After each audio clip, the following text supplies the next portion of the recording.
മക്കള് അതിന് റെഡിയാണ് എന്നുള്ള ലെവലിലേക്ക് നമുക്ക് ഈ ഒരു 3-4 മാസം നമുക്ക് എത്തിക്കാൻ പറ്റും.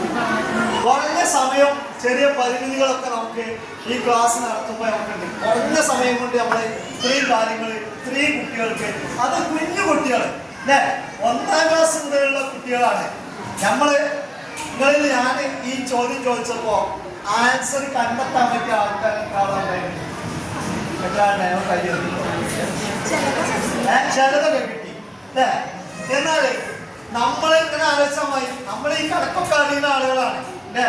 നമ്മൾ 10, 20, 30, 40, 50 ഒക്കെ 2 ഡിജിറ്റുകളിലൊക്കെ ചോദിച്ചാലും പറയാൻ പറ്റുന്ന ആളുകളാണ്. മനക്കണക്ക് കൂട്ടാൻ അറിയുന്ന ആളുകളാണ്. നമ്മളെ 1ാം ക്ലാസ്സിലെ കുട്ടി എവിടെയായിരുന്നു? 1ാം ക്ലാസ്സിലെ കുട്ടി നമ്മൾ അബാക്കസ് സ്റ്റാർട്ട് ചെയ്യുന്ന സമയത്ത് ഏത് ലെവലിലുണ്ടായിരുന്നു അവരുടെ കണക്കിന്റെ പഠനം എന്ന് പറയുന്നത്? അവരുടെ കണക്കിൽ അവർക്ക് ഉണ്ടായിട്ടുള്ള ഒരു മാറ്റങ്ങളൊന്നും ആലോചിച്ചോട്ടെ.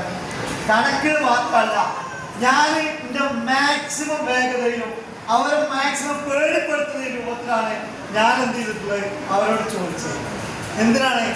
അവർക്ക് ഇതിനൊക്കെ അതിജീവിക്കാൻ കഴിയുമെന്നുള്ളത് നിങ്ങളെ മുന്നിൽ കാണിക്കുക എന്നുള്ളതാണ് ഞാൻ ചോദിച്ചത് അല്ലേ. ഒരു ടെൻഷൻ ഇത് നിങ്ങളിങ്ങനെ ആലോചിച്ചാൽ ഇതൊരു 10 ലെവലിൽ ഇങ്ങനെ പോവുകയാണ്. ഇതിൻ്റെ ഒരു അവസാനം നമ്മൾ കാണുന്നത്.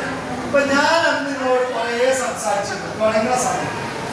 അതിന് കുറെ മാറ്റങ്ങളെ കുറിച്ച് ഞാൻ നിങ്ങളോട് പറഞ്ഞു. അതിലൊരു മാറ്റെങ്കിലും ഉണ്ടായിട്ടില്ല എന്ന് ഉറപ്പുള്ളവർക്ക് കഴിച്ചാൽ ഒരു മാറ്റം കുട്ടിക്ക് അബാക്കസിൽ വന്നിട്ട് ഉണ്ടായിട്ടില്ല എന്ന് ആർക്കെങ്കിലും തോന്നിയിട്ടുണ്ടെങ്കിൽ നമ്മളത് കഴിയും.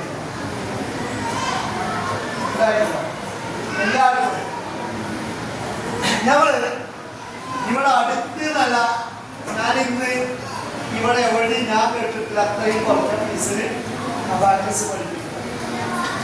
അങ്ങനെ കുറഞ്ഞ ഫീസിന് പഠിപ്പിച്ചു എന്നുള്ളതുകൊണ്ട് കുട്ടികളെ നോക്കിനി എന്തെങ്കിലും കുറവുണ്ട് എന്ന് തോന്നിയിട്ടോ ഇല്ലല്ലോ, ഇല്ലല്ലോ. ഞാൻ അത് മാത്രമേ ഒന്ന് ആഗ്രഹിച്ചിട്ടുണ്ട്.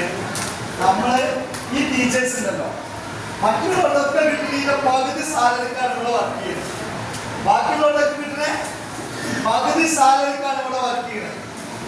അതിന് ഒരു കരിമ്പ് പോലും അവരെ ഭാഗത്ത് നിന്ന് എന്ത് ചെയ്തിട്ടില്ല, അതിന് വീഴ്ചണ്ടായിട്ടില്ല. കാരണം എന്താ? ആത്മാർത്ഥമായിട്ടാണ് അവരവരുടെ കുട്ടികളെ കാണുന്നത് പോലെ, അവരുടെ സ്വന്തം കുട്ടികളെ കാണുന്ന പോലെ നിങ്ങളെ കുട്ടികളെ നമ്മളെ കുട്ടികളായിട്ടാണ് അവരെ ഏറ്റെടുത്തത്. അതുകൊണ്ട് തന്നെ ഈ റിസൾട്ടിലേക്ക് എത്തിക്കാൻ പറ്റിയത്. ഇങ്ങനെ ഒരു ലെവല് കഴിഞ്ഞപ്പോ ഞാൻ അന്ന് നിങ്ങളോട് പറഞ്ഞിട്ട് എനിക്ക് ഈ ഭാഗത്തേക്ക് വന്നിട്ടില്ലെങ്കിലും നിങ്ങൾ എന്ത് പറയുക, ഇന്നെ ചിലപ്പോ ഫോണിലൊന്ന് വിളിച്ചോ കിട്ടുമെന്ന് കിട്ടിയിട്ടില്ലെങ്കിൽ ആ മാസം വിളിച്ചിട്ട് കിട്ടിയില്ല എന്ന് പറയും അല്ലേ. പറയും അത്ര വളരെ സംഭവിക്കാനുള്ളതുള്ളൂ. എനിക്ക് തീരുമാണെങ്കിൽ ഈ ഞാൻ പറഞ്ഞതുപോലെ എന്റെ കുട്ടികൾ എത്തിയിട്ടില്ല എന്നുണ്ടെങ്കിൽ എനിക്ക് എന്ത് ചെയ്യായിരുന്നു ഒരു ഉണ്ടാവാൻ വരാതിരിക്കാതിരിക്കും. നമ്മളെ മുന്നിൽ മുഖാമുഖം നിൽക്കാതെ എനിക്ക് മാറി നിൽക്കായിരുന്നു. പക്ഷെ എനിക്ക് ഒരു കോൺഫിഡൻസ് ഉണ്ട്. എന്താണ്? ഇത് ഏത് കുട്ടിയായിരുന്നു വിളിച്ചാലും എനിക്ക് ആ പെർഫോമൻസ് കാണിക്കാൻ പറ്റും. അന്ന് ഇവിടെ തുടങ്ങി